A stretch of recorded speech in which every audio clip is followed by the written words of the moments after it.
right, everybody. Thanks for tuning in. Joe Muck here with J Muck Realty at Next Home All Pro Realty in downtown Northville, and wanted to talk a little bit about buyer's agency. What is a buyer's agent? How much does a buyer's agent cost you? Why should you use one? These are all going to tie in together, so let's get after it. A buyer's agent, of course, is the agent that is working for the buyer. You have a seller's agent and a buyer's agent, and the seller's agent is strictly working for the seller. They are working on behalf of the seller. They know the seller's personal information. They are the fiduciary responsibility to the seller, and they are looking to sell that person's property for the most money possible, in the fastest time possible, the best terms possible, and everything on behalf of the seller. Then you have the buyer's agent, and the buyer's agent is working on behalf of the buyer to try and get it for the best price possible, the best terms possible, and of course make sure that we get to the closing table.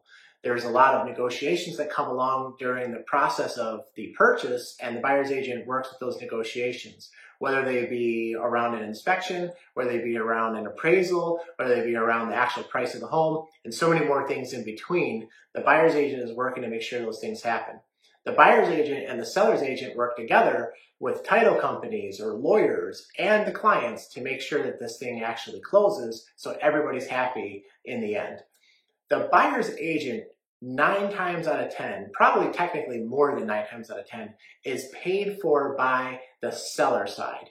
So when a listing agreement occurs, most listing agreements say that there is a commission to be paid to the selling broker, and that broker has agreed to pay a certain percentage with a buyer's broker on the transaction.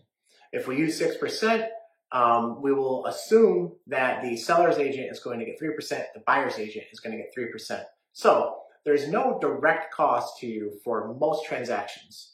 There are discount brokers out there that do not charge or do not pay the same amount or an amount to any buyer's agent. And in that case, you would be responsible for whatever you and your buyer's agent have negotiated prior to working together about their commission that they look for. Again, if I make an assumption that as a buyer's agent I want 3%, if for some reason they're not paying it, then it would be on you to pay the buyer's agent 3%. While, again, this very rarely happens, it's never happened in my career, it's something that can come up, it's something that we do see out there, and to be honest, it's also something that normally hinders a sale because no buyer wants to pay their agent, they certainly don't want to be unrepresented, and therefore they'd rather just not even work with that property in the first place. That's a whole other topic for a whole other day. Let's focus in on what the buyer's agent is doing.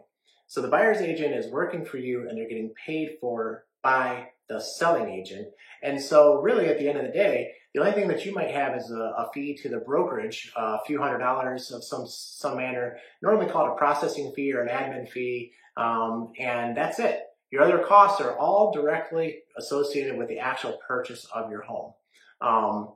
So why would you ever, and if you know these things, why would you ever think that the best case is to work with a seller's agent? Because you think you get a discount. There might have been a prearranged scenario with the seller that if I'm representing the seller, that maybe I would take a discount to work both sides of the transaction. The truth of the matter is that that discount belongs to the seller, not the buyer. If you have approached a selling agent and you've said, hey, if I work with you too, can I get like a % credit or can I get some money back or something like along those lines?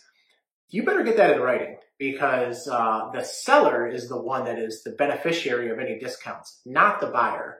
So the seller is not offering, say, 6% to their selling agent so that the selling agent can take both sides of the deal and give you, say, $3,500 back so you can close. Can the seller opt to do that by understanding that you've brought a good buyer in and the buyer could close, but they need this $3,500 and you're willing to give it to them from your commission? They could do that.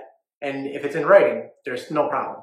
But if it's not in writing, understand that when the seller gets their closing statement prior to closing, by the way, they're going to see this discount coming to your side, may question it, may cancel the whole sale. So there is really no benefit to working with the selling agent if you're an unrepresented buyer. You want your agent to work with the agent. You're best protected that way. As realtors, we have all agreed to certain code of ethics, we've all agreed to certain rules, laws, things like that, and we have to follow those things and work together on a transaction. that is slightly changed when working with the consumer versus working with another agent. So your best bet, working with a buyer's agent who is working on your behalf to get your best deal so that you can own the home basically for free. Again, the money's coming from the seller. Any more questions about buyer's agency? I'm happy to help out. Please feel free to reach out, DM, comment, whatever. Be sure to respond. And by all means, please consider to like, share, and or subscribe to the channel for more tips. Thanks for tuning in, and we'll see you soon.